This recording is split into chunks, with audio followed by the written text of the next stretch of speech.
વિદ્યાર્થી મિત્રો, આજે આપણે જોઈશું ફુગાવાના દર માટેના દાખલા. હવે દાખલાની રકમ જોઈએ તો વર્ષ 2015 અને વર્ષ 2016ના જથ્થાબંધ ભાવના સૂચકાંક અનુક્રમે 177.6 અને 181.2 મળ્યા છે. આ બંને વર્ષના સૂચકાંકનો ઉપયોગ કરી ફુગાવાનો દર શોધો. તો આ દાખલો આપણો વિભાગ સીમા 2 માર્ક માટે આવી શકે. હવે અહીંયા આપણને 2 વર્ષ આપ્યા છે, વર્ષ 2015 અને વર્ષ 2016. તો ફુગાવાના સૂત્રના આધારે 2015 એ આપણા માટે કયું વર્ષ થશે? અગાઉનું વર્ષ થશે. અને વર્ષ 2016 એ કયું વર્ષ થશે? ચાલુ વર્ષ થશે. બરાબર. તો 2015નો જથ્થાબંધ ભાવનો સૂચકાંક કેટલો થશે? 177.6, એટલે અગાઉના વર્ષનો 177.6 થશે. અને 2016 એટલે કે ચાલુ વર્ષના જથ્થાબંધ ભાવનો સૂચકાંક કેટલો થશે? તો 181.2. તો હવે ફુગાવાના દરનું સૂત્ર લખી દઈએ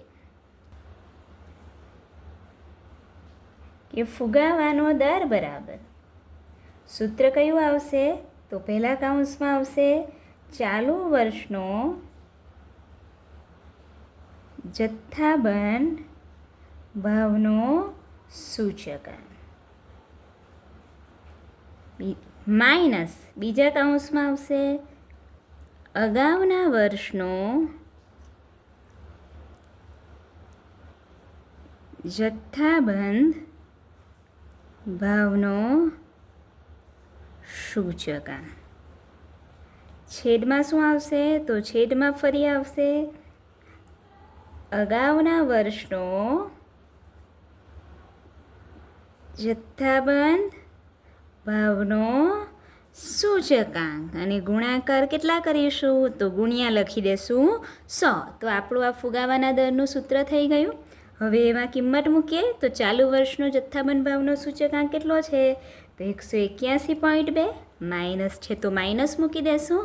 અગાઉના વર્ષનો જથ્થાબંધ ભાવનો સૂચકાંક કેટલો આવશે?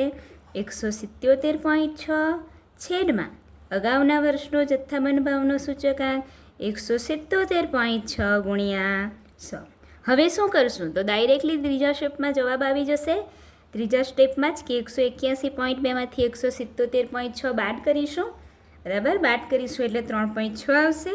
તેને ભાગીશું ડાયરેક્ટલી 177.6 વડે અને એટલે તે જવાબ આવશે 0.0203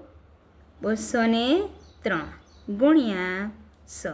એટલે આપણો જવાબ કેટલો આવશે? 100 સાથે ગુણીશું તો 2.03%. તો આ આપણો જવાબ થયો ફુગાવાના દરનો.